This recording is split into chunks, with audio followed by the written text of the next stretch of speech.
At my son's wedding reception, my daughter-in-law's father grabbed my arm and drove it into the side of the running brick oven when I told him the vineyard was not for sale. My skin stuck to the metal handle for a full second before I could tear it free, and every guest at that reception went dead silent. He laughed and told the table I'd had too much wine and lost my balance. My own son looked at my blistered hand and said, "Dad, please, don't make a scene. Not tonight. Not at my wedding." They thought I would swallow it the way I'd swallowed everything else that year. They had no idea what I already had waiting in a safe deposit box 40 minutes away. I'm grateful you're spending this time with me. Before we go any further, tell me in the comments where you're tuning in from tonight. Your town, your state. I read every one of them. Welcome back. A quick note before we start. This story blends fictional details for the sake of the telling. Names and places are invented, but the truth underneath it is real. I want to take you back to the morning it all began, 3 months before that wedding, because you need to understand who I was before you understand what I became. I turned 68 that spring, sitting alone on the porch of the farmhouse with a cup of black coffee going cold in my hand, watching the mist burn off the rows of Cabernet vines the way it did every morning in the Sonoma foothills. Nobody had called yet. My wife Diane had been gone 2 years by then, and the quiet in that house had a shape to it, a weight that sat in the chair across from me where she used to read the paper. I'd built that vineyard from raw hillside starting when I was 26 years old, with nothing but a used tractor, a bank loan I was terrified of, and Diane beside me convinced we could turn scrubland into something worth passing down. 39 years later, Callahan Ridge Vineyards supplied restaurants up and down the coast, and people in town still thought of me as just Tom, the old guy in the faded canvas jacket who still drove his own forklift during harvest. They weren't wrong about that part. What most of them never knew was the actual number sitting behind that modest reputation, because Diane and I had agreed a long time ago that money changes how people look at you, and we preferred being looked at plainly. My son Nathan called around 9 that morning. His voice had that particular brightness he used when he wanted something, a tone I'd learned to recognize the way you learn to recognize weather changing before the first drop falls. "Dad," he said, "I know it's short notice, but Priya's dad Vincent is going to be out this way for a few days, and I was hoping you two could finally sit down together before the wedding. Get to know each other." I told him that sounded fine, and it did, mostly. Nathan had been engaged to Priya Sharma for 8 months, a smart, sharp young woman who ran marketing for a tech company in the city, and I liked her plenty. Her father, Vincent I, had met exactly twice, both times at restaurants where he ordered the most expensive thing on the menu and spent half the meal talking about real estate he was flipping in Texas. He had a way of complimenting a room while pricing it at the same time. Vincent showed up 2 days later in a rented Range Rover, wearing sunglasses even though the sky was overcast, and shook my hand with that particular grip men use when they want you to feel their firmness before they say a single word. "Tom," he said, "this place is something else.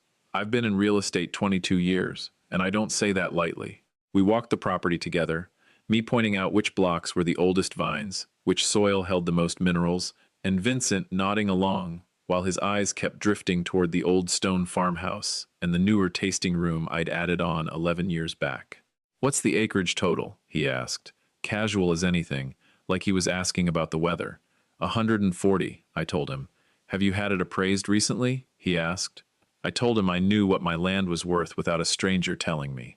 He laughed at that, a little too loud, and said something about how a man in my position should really think about protecting an asset like this for the future. I let it go.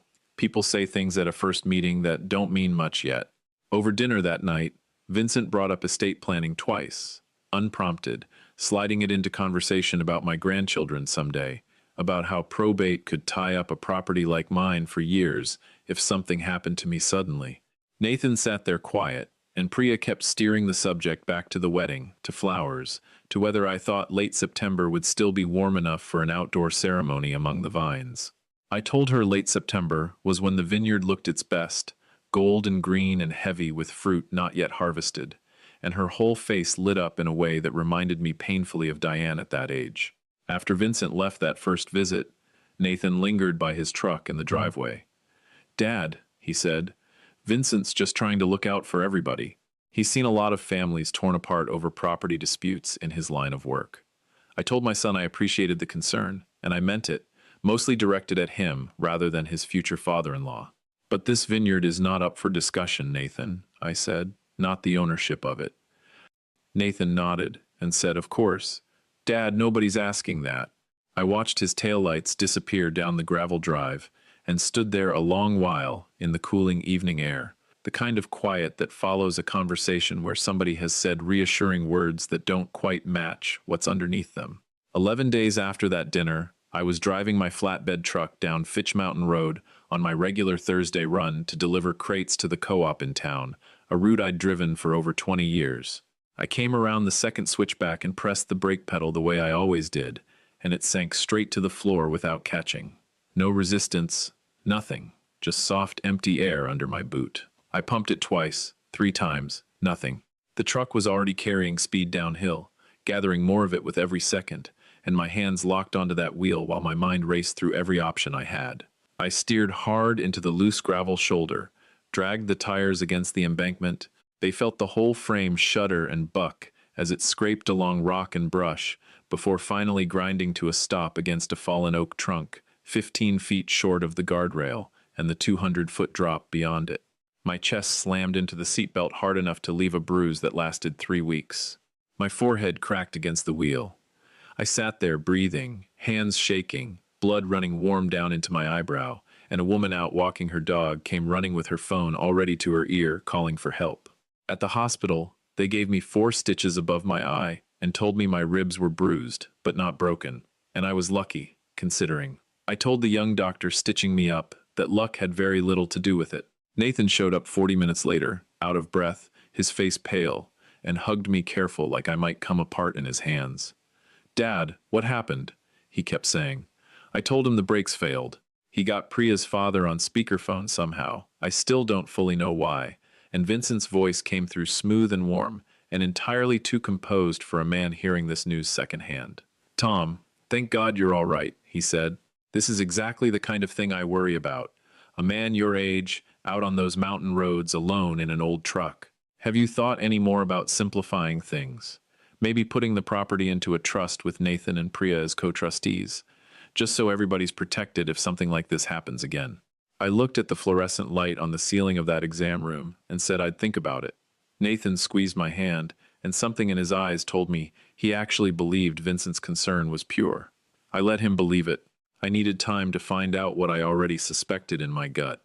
I called Ray Delgado the next morning at 7 sharp. Ray had kept every vehicle on that property running for 18 years, since he'd fixed my old International Harvester tractor for half of what the dealership quoted me, and never once tried to oversell me on parts I didn't need. "Ray," I said, "I need you to pull the truck in and go through the brake system top to bottom, and I don't mean a regular inspection, I mean like you're looking for something that shouldn't be there." He was quiet a second, then said he'd have the truck up on the lift within the hour. I sat on an overturned bucket in his garage and watched him work, unhurried, methodical, the drop light sweeping slow along the undercarriage. 20 minutes in, he called me over. "Tom, come look at this." He had the light angled on the brake line fitting where it split toward the rear axle. "This should be torqued down tight," he said, tapping it with one grease-stained finger, and it's backed off, maybe a quarter turn, enough to bleed fluid slow under pressure without you noticing at low speed. On a steep grade, pressing hard, it lets go fast. "Can that happen from wear, vibration?" I asked. He shook his head without hesitating. "Not this fitting, not this truck. Somebody put a wrench on this deliberately." My stomach went cold and still at the same time. I asked him to photograph everything, write up a formal report with his signature and the date, and he did, spending another half-hour documenting every angle. "This wasn't random," I told him on the way out. He agreed. Somebody with mechanical knowledge had known exactly where to loosen it and exactly how little it would take. I drove straight from Ray's shop to see my attorney, a sharp, careful woman named Elena Vasquez, who'd handled every piece of legal work for the vineyard for nearly 15 years, ever since she'd untangled a water rights dispute with a neighboring property that could have cost me half my irrigation access. I told her everything, start to finish, the wedding conversations about estate planning, Vincent's questions about appraisals, the brake fitting Ray had found. Elena didn't speak for a long moment after I finished. When she did, her voice had gone careful and precise in a way I'd learned, meant she was already 3 moves ahead. "Tom," she said, "I need you to do something that's going to feel wrong to you. Don't confront anyone. Don't change how you act around Nathan or Vincent or Priya. Let this wedding happen exactly as planned. Give me time to look into Vincent Okafor's finances properly. Every filing, every judgment, every business relationship, because a man doesn't try something like this unless he's desperate, and I want to know exactly how desperate before we move." 2 weeks, she told me. I agreed, and I hung up, feeling the particular kind of stillness that comes right before a long fight, the moment where you stop reacting and start planning. The wedding was set for the last Saturday in September, right there among the vines behind the farmhouse, exactly the way Priya had wanted it. I spent those 2 weeks acting like a man with nothing on his mind but harvest schedules and toasting glasses, and underneath it, Elena was quietly pulling apart Vincent's financial history thread by thread. What she found, she told me, the Thursday before the wedding, was worse than either of us had guessed. Vincent Okafor's real estate business in Texas was collapsing. 3 separate lawsuits from investors claiming he'd misrepresented property values to secure loans he then defaulted on, a federal tax lien filed against him 8 months earlier, and a pattern, going back over a decade, of befriending people with valuable property and maneuvering himself into ownership positions through exactly this kind of family pressure. He wasn't just interested in my vineyard as a nice asset for his daughter's future. He needed it, desperately, to cover debts that were about to bury him. The wedding day itself came in warm and golden, exactly the kind of September afternoon Priya had hoped for. The vines heavy with fruit 2 weeks from harvest, string lights strung between the old oak posts, round tables set with white linen out on the crush pad. 110 guests, most of them Priya's family and friends from the city, a scattering of my old neighbors and longtime employees who'd known me 30 years. Vincent had flown in a small army of his own contacts, too. Business associates, a few cousins, people I'd never met who greeted me with that same overly warm handshake his own had. I stood near the arbor in my good gray suit and watched them arrive, and I noticed the way some of them looked at me. Gentle and a little too careful. The way you look at someone you've been told is fragile. Nathan's best man, a college friend named Josh, came up and squeezed my shoulder and told me it was so good I was doing so well after the accident, and I understood then that Vincent had been telling a story about me for weeks, quietly, to anyone who'd listen. A story about a stubborn old man losing his grip, resistant to help, needing to be managed for his own good. The ceremony itself was beautiful, and I mean that honestly. Nathan looked at Priya like the whole world had narrowed down to just her face, and for those few minutes I let myself feel nothing but proud of my son, and grateful Diane wasn't here to see how complicated things had gotten, because it would have broken something in her to watch it. The reception moved into the golden hour, the light turning that deep amber it only does an hour before sunset in wine country, and I stood at the wood-fired brick oven near the edge of the patio, the one I'd built myself 8 years back, for exactly these kinds of gatherings, tending the flatbreads and watching the party swirl around me. Vincent found me there, around 7:30, holding a glass of my own Cabernet, his tie loosened, his face flushed with wine and something harder underneath the flush. "Tom," he said, dropping his voice low, stepping close enough that his shoulder nearly touched mine. "Beautiful night, beautiful property. I've got the paperwork in my car, the trust documents, everything's ready to go. Tonight would be the perfect moment, don't you think? Everybody's here, everybody's happy. We could just take care of it quietly and let the rest of the night be a celebration." I told him my answer hadn't changed, and it wasn't going to change tonight or any other night. His jaw tightened, the polish sliding off his face fast, and his voice climbed louder than he probably meant it to. "You're being unreasonable, Tom," he said. "This family is trying to help you, and you keep acting like we're the enemy." I told him there was a difference between help and taking. His face went a deep, ugly red, the kind that comes up a man's neck when he's stopped caring who hears him. "You know what your problem is," he said, loud enough now that heads at the nearest table were turning. "You're sitting on $12 million of land you can barely maintain, and you're too proud to let people who actually understand value do something useful with it." And then his hand shot out and grabbed my forearm, and he shoved hard, and I stumbled sideways into the brick oven, my hand slapping flat against the cast iron handle, still radiating heat from an hour of continuous use. The pain went up my arm like a live wire, white and total, and I heard myself make a sound I don't ever remember making before in my life. The whole patio went silent. 110 faces turned toward that sound. Vincent stood 2 feet away, chest heaving, and said loud and fast to everyone watching. He tripped. I was trying to catch him. He lost his balance. I pressed my burned palm against my chest and looked around at all those frozen faces, some horrified, some already looking away the way people do when they don't want to be a witness to something. And then I looked at my son. Nathan came pushing through the crowd, and for one aching second I thought he was coming to check on my hand, to ask if I needed a doctor, to be my son the way he'd been every day of his life before that summer. He stopped 3 feet away instead, and his face wasn't full of concern. It was full of something tight and frightened and desperate for the night not to be ruined. "Dad, please," he said, his voice low and urgent. "Don't make a scene. Not tonight. Not at my wedding. Can we just get through the reception?" I looked at my son's face, at the fear in it that had nothing to do with my burned hand and everything to do with his father-in-law's temper, and I felt something inside my chest shift the way old timber shifts before it finally gives way, not breaking, just settling into a new and permanent shape. I set down the bread peel I'd been holding, wrapped my burned hand in the dish towel hanging off my belt, and I said not one more word to anyone.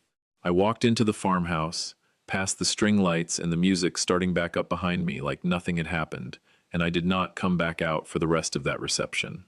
I ran cold water over my palm at the kitchen sink for 20 minutes, watching through the window as headlights eventually pulled out of the gravel lot one by one, and not a single person, not Vincent, not Priya, not my own son, came to knock on that door and ask if I was all right. I sat down at the kitchen table where Diane and I had eaten 10,000 meals together, and I said her name out loud into the empty room. "He put my hand on the oven tonight, Diane, in front of everyone, and Nathan asked me not to make a scene."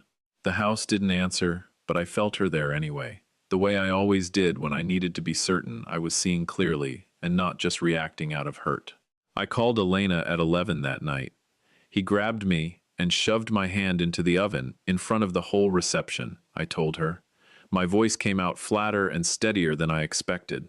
"I'm not calling the police tonight. I'm not going to the hospital to document it for a report, not yet. I'm going to do exactly what you told me to do 2 weeks ago. I'm going to act completely normal, and I'm going to let Vincent Okafor walk himself straight into the worst mistake of his life." Elena was quiet a moment, then said she'd be at the vineyard at 7 the next morning. "I make coffee at 6:45, I told her. 6:55, she said, and I could hear something almost like a smile in it. Vincent did not let up after the wedding, exactly the way Elena predicted he wouldn't, because men that far underwater don't stop clawing for solid ground once they've started. 9 days later, he called me directly, his voice stripped of all its polish, hard and cornered. "I have security footage from the reception," he said. "I've had it edited by somebody who knows what they're doing, and it shows you losing your balance near the oven. Nothing else. Nothing before it. If I take that footage to the sheriff and tell them you've been spreading lies about me, a man your age, recently in a serious accident, already showing signs of confusion, that's not going to go well for you." I let my voice go thin and tired the way he wanted to hear it. "What do you want, Vincent?" I asked. "I want the vineyard signed over into the family trust," he said, "Nathan and Priya as trustees, effective immediately. My lawyer already drew it up. You come in Friday, you sign in front of a notary, and this all goes away. No footage, no accusations, nothing. I told him I'd be there." Elena had me sign that first document with a special pen loaded with fading ink, a trick she'd used exactly once before in her career, on a document Nathan and Priya witnessed with their own eyes. So there would be no question later that I'd appeared willing, cooperative, defeated. 2 days after that signing, when Vincent's own lawyer discovered the signature line had gone completely blank overnight, his fury was, according to the notary, who called Elena in a state of confusion herself, something to behold. Vincent screamed accusations of tampering that nobody could substantiate, because nothing about the paper itself had been altered, only the ink, which had simply done exactly what it was designed to do. It bought us 12 more days, and it gave Elena rock-solid proof witnessed and documented, of exactly how far Vincent was willing to go to force my hand. 2 weeks later, Vincent set up a second signing, this time at a cut-rate title office in a strip mall an hour outside town, the kind of place that handled quick transactions without asking many questions, exactly the sort of shortcut a desperate man takes when he thinks he's already won. I arrived in my old canvas jacket and work boots, and Vincent was waiting with dark circles under his eyes and a document already laid out on the table. A genuine quitclaim deed. This time, my name is grantor, the family trust is grantee. He couldn't resist talking before I signed, the way men like him never can when they believe the moment belongs to them. "You know your problem, Tom," he said, leaning back with something close to triumph in his face. "You spent your whole life getting your hands dirty in the dirt, and you think that's the same as understanding value. It's not. I understand leverage. I understand what a property like this is actually worth to the right buyer, and there is nothing you can do about it now." I let his words settle over me without answering, picked up the pen, and this time I signed for real, my full legal name, slow and deliberate, while the notary stamped it before the ink could even think about drying. This deed needed to be genuine. The whole plan only worked if the transfer itself was completely real. What Vincent did not know, because he'd never once asked the right question of the right county office, was that 11 years earlier, when I'd expanded the tasting room and added commercial event hosting to bring in extra income during the lean years after a bad frost season, the county had registered a portion of that 140 acres as a licensed commercial event and hospitality zone under California's mixed-use agricultural code. It was fully permitted, fully on record, tied directly to a business entity Diane and I had set up specifically to shield the residential and agricultural portions of the land from exactly this kind of commercial liability. When Vincent accepted that deed directly into a personal family trust instead of routing it through the corporate structure, any competent title attorney would have insisted on checking first. He inherited the full weight of every outstanding commercial obligation attached to that hospitality zone, back taxes on event revenue that had never been properly reconciled after Diane got sick and I'd let the paperwork slide for 2 years, mandatory state re-audit fees for change of trustee ownership, and delinquent commercial licensing penalties that had been quietly accruing the entire time. The number came to just over $740,000, payable to the state within 45 days of transfer, and because it was classified as a commercial regulatory debt rather than a personal one, it could never be discharged through bankruptcy, and it froze the property from any sale or refinance until the debt was cleared in full. Elena called me the following Tuesday with the confirmation that the state had formally attached the lien. "He can't sell it," she told me. "He can't refinance it. He can't walk away from it. The debt follows the deed, Tom, exactly the way we planned." Vincent called me himself less than an hour later, and his voice had lost every trace of the man who'd shaken my hand 2 weeks before the wedding. "You set me up," he said, breathing ragged and fast. "They froze the whole property. I can't touch it. There's some kind of commercial designation buried in the deed. 11 years ago," I told him, "and it was never buried. It's been public record the entire time. Any competent title search would have found it inside an hour." "You knew," he said, the word coming out cracked and accusing. "I handed you exactly what you demanded," I said. "You drafted it. You chose the office. You threatened me with a doctored video to force my hand. I only signed what you put in front of me." There was a long silence on the line, and then something in his voice broke apart entirely, the sound of a man watching every constructed version of himself collapse at once. "I don't have $700,000, he said, his voice gone hollow. "You know I don't have that," I told him. "I did know that." "Then undo it," he said, frantic now, the words tumbling over each other. "Call the state. Call your lawyer. Tell them it was a mistake. I'll sign it back. I'll delete the footage. I'll tell Nathan and Priya the truth about the accident, about all of it. I'll leave you alone forever. I swear it."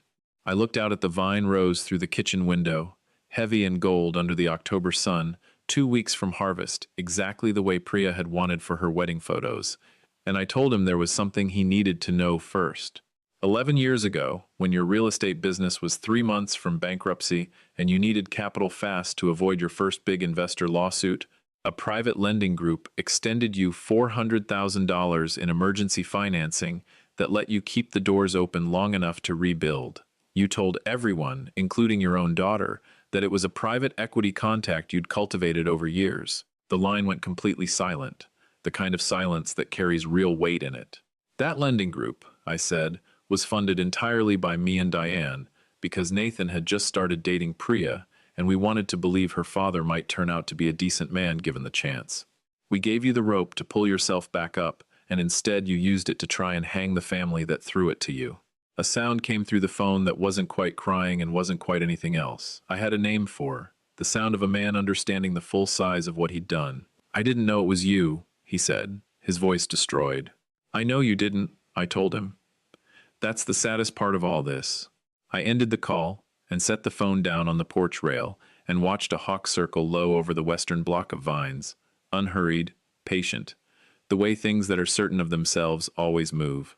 The weeks that followed carried none of the drama people imagine when they picture justice arriving. There were no courtroom scenes, no dramatic confrontations on a lawn. Just the slow, grinding machinery of the state pursuing what it was owed, and a family quietly coming apart at a seam that had been weakening for years. Vincent's other lawsuits caught up with him fast. Once word got out about the failed vineyard scheme, investors who'd been sitting on the fence about pressing charges suddenly moved, and within 6 weeks he was facing formal fraud charges in 2 states simultaneously, the vineyard debt just one more stone in a wall closing in around him. Elena called me on a rainy Tuesday evening in November with an update that had a particular weight to it in her voice. Vincent's given a statement to investigators trying to reduce his exposure, she said.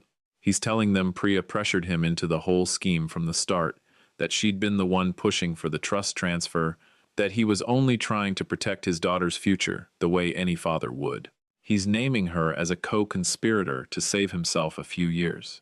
I asked if Priya knew yet, and Elena told me she'd been shown the statement that same afternoon and had sat in the investigator's office holding a paper cup of water without drinking any of it for nearly 5 full minutes before she said a single word. She called Nathan an hour later, Elena said, not a lawyer, Nathan, and asked him to tell her the truth about everything, the accident, the wedding, the loan we'd made her father years ago. I told her I thought Nathan should be the one to decide what she heard, and he told her all of it. She didn't cry, apparently, not at first. She just kept saying she remembered everything now, every small warning sign she'd talked herself out of seeing clearly. Nathan came to the farmhouse alone on a gray afternoon in early December, parking his truck in nearly the same spot. Vincent's rented Range Rover had sat the day they first met. He looked older than his 29 years, standing there at the bottom of the porch steps, his jacket collar turned up against the cold, and his chin trembled the way it had when he was a boy trying not to cry in front of his mother. "Dad," he said, his voice breaking apart on the single word, "I don't know where to start."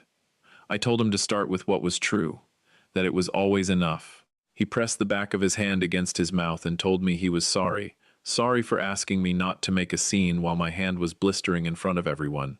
Sorry for believing Vincent's story about me over what his own eyes had seen. Sorry for every time over that whole engagement he'd chosen keeping the peace with his father-in-law over standing beside his own father. "And you never once stopped being my dad through any of it," he said, his shoulders shaking, "and I never once acted like your son." I walked down those steps and told my son I forgave him, completely, and I meant every word of it. He made a sound that wasn't quite words, and grabbed onto my arm the way a man holds on when he's been treading water a long time and finally feels solid ground under his feet again. We stood there a long while in that cold December air, and then I stepped back, because there was something else he needed to hear. "Forgiveness isn't the same as forgetting what happened here, Nathan," I told him. "Whatever you build going forward with Priya, if there's anything left worth building, it has to be built honestly, with your own hands, the way your mother and I built everything we ever had." He nodded, wiped his face, and told me he understood. Priya reached out to me herself 2 weeks after that, not asking for anything, just a short letter, handwritten, telling me she was sorry for every silence she'd kept and every excuse she'd made for her father over the years, and that she was filing for an annulment, not because of anger at Nathan, but because she couldn't build a marriage on ground that had been poisoned before it even started. I don't know yet what becomes of her and Nathan. That part isn't mine to write. Vincent Okafor pleaded guilty that following spring to 2 counts of fraud across his Texas dealings and 1 count of attempted coercion related to the vineyard, and was sentenced to 3 years in federal custody, along with full restitution obligations that would follow him for the rest of his working life.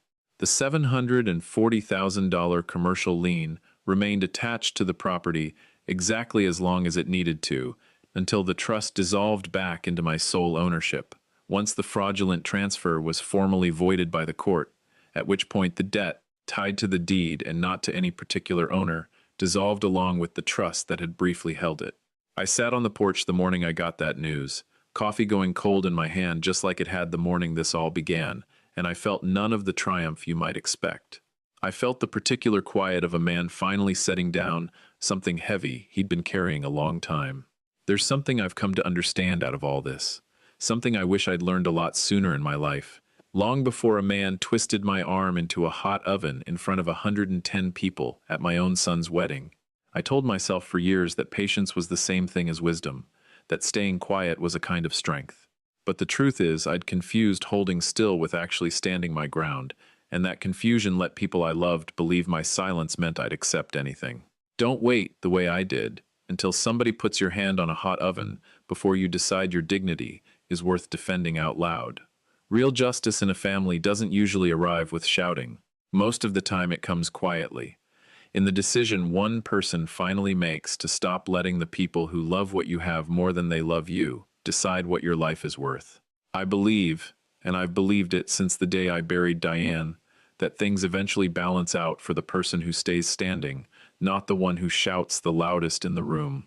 This was my story, one about a family finding its way back to something honest, earned slowly and paid for in full. If any part of this reminded you of someone in your own life, that isn't an accident. Tell me in the comments what stayed with you tonight. Share this with someone who needs to hear it. And if you believe the truth always finds its way home eventually, stay close, because I've got more of these stories to tell you. And I'm glad, truly glad, that you stayed for this one all the way to the end.